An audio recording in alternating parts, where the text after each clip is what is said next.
I'd like to say that we're the last of the stolen generation, but I know we're not, because children are still being removed and taken probably at a similar or faster rate than that when I was taken.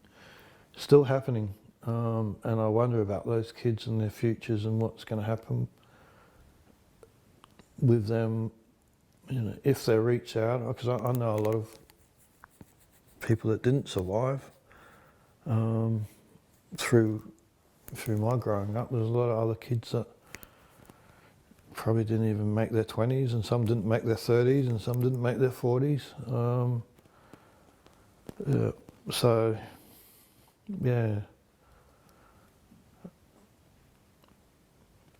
But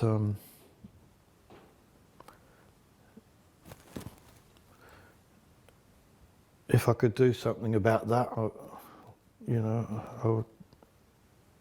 I would.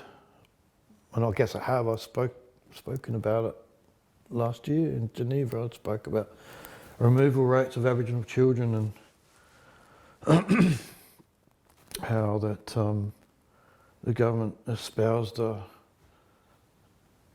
trauma-informed approach to Aboriginal affairs, and what we threw back at them was, well, how does removing children from family fit with a trauma-informed approach?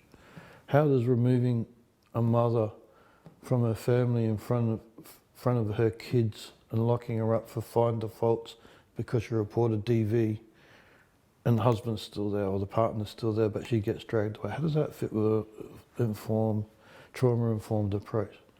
How does locking Miss Dew up for fines and watching her die in the cell fit with a trauma-informed approach? How does all that fit with it? It doesn't.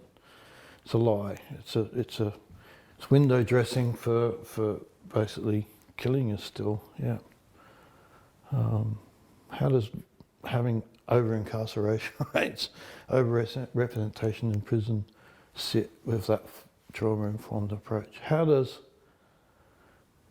if a woman called for police assistance in Canberra, police would be there within 15 minutes. We heard of a case, the government actually reported a case that took 2 days for police patrol to go to a domestic violence situation in APY lands. 2 days. And when the Human Rights Council asked why, they said because it's the remoteness. And they just actually, on the same day, talked about they'd spent $500 million on police resources in APY lands, built new airstrips, and they can't get a police patrol there less than 2 days' time. And one of the human rights counsellors from Uganda said, he can't accept that. He can't accept that. He said, in Uganda, nowhere is remote in Uganda. There's nowhere in Uganda that's remote because, and the Australian government couldn't get it. The next day they brought back a map of Australia saying how far these places are from each other. And the guy in Uganda just shook his head. They don't even get the fact that he's talking about equity of services and equity of rights. He's not talking about how long it takes to fly to somewhere or drive a car somewhere. That's how ridiculous the whole situation was, But he was a funny man. I enjoyed what he was free to say whatever he wanted because he didn't have to pander to, to want any other nation to like Uganda. He doesn't care. So he was great in that respect, and I enjoyed everything he had to say. He tore the government's opening speech apart. They said, Australia's a multicultural country, we're colour of, a nation like a rainbow. We've got people from every corner of the race. And first thing he said, the guy from Uganda said, I'd like to ask Australia a question about, or I'll make a statement about what Australia said about being a multicultural country and being a country that's a rainbow of rainbow colours. He said, there's only one thing, there's only one trouble with that. He said, there's no black in a rainbow. Oh, good on you, mate. Yeah, And I thought, that's just hit the nail on the head, mate. You've got it right there. And yeah. But yeah, he's like the boy and the king without no clothes. He just sat there and just told it like he saw it. I went, thank God for that, you know. Somebody just doesn't really have to put blinkers on or, you know, worry about what another nation's going to think. They're Uganda, they don't care. You know? They'll just tell it how it is. And he could see the plight of us and he could tell it back to them. So it was great.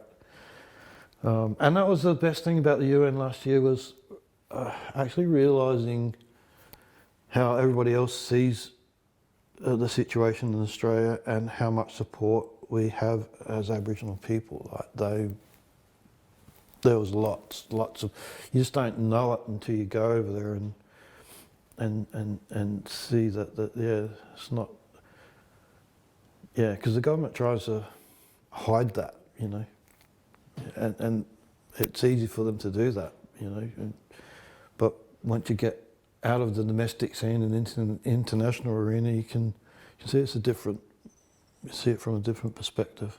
You see that people do care about what's going on here, and they do know what's going on about here more than what Australia thinks that they know. And that's where the real pressure is going to come from. It might start with us and it might start with our supporters, but the bubble will burst from the outside, not the inside. So, yeah. I don't know what else to say. I mean, look, I think we've held our family together, and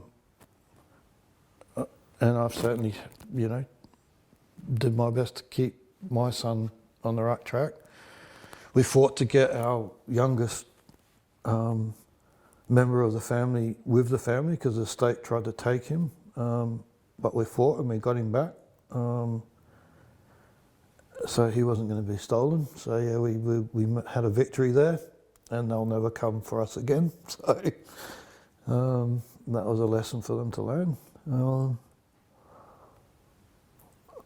Yeah, and we did it on our own. We didn't have anybody else helping us. It was just basically family, power, and friends, and that's all it takes sometimes. Yeah, and just I guess the will and the fortitude to just stand up and say, no, not today. You know, not today, mate. Yeah, good try, but we ain't going to let it happen yet. Yeah, so that was good, and he's back with us now, and he'll be back forever. As I said, I don't think they'll ever come for any other members of our family, and if they do, they'll be in for another fight. So, yeah. Yeah, so I don't know, I'll just end it with look,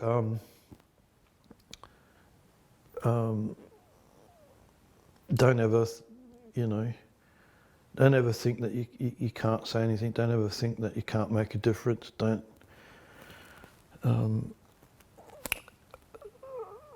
ever think that you shouldn't stand up and say anything about something you don't feel that's not right. Be brave, you know, because it might make a big difference to the person you're standing up for. And if you stand up, maybe one or two others stand up, and so on. And it just shows leadership. And I think we owe it to the people that come before us to carry on any of those fights that are unresolved, such as being removed from country and culture. Because they stood up. I've got information and research about what they were involved in their lifetimes to get our rights back. And so if you're watching this, pick up. You got to carry on the fight, you know, just it won't, with every generation, if there's a breath in us, then we just keep going, we keep fighting until we get the situation for us resolved. Just don't give up. Yeah, because until we do. If we don't, then we might as well give up. We might as well die. We might as well not exist, because our lives are meaningless unless we actually, if we don't have our basic human rights and we don't have our indigenous rights as we should, then yeah, we basically shouldn't. We don't exist anyway. So we're just a number and a statistic. And I know we're not that. So thanks.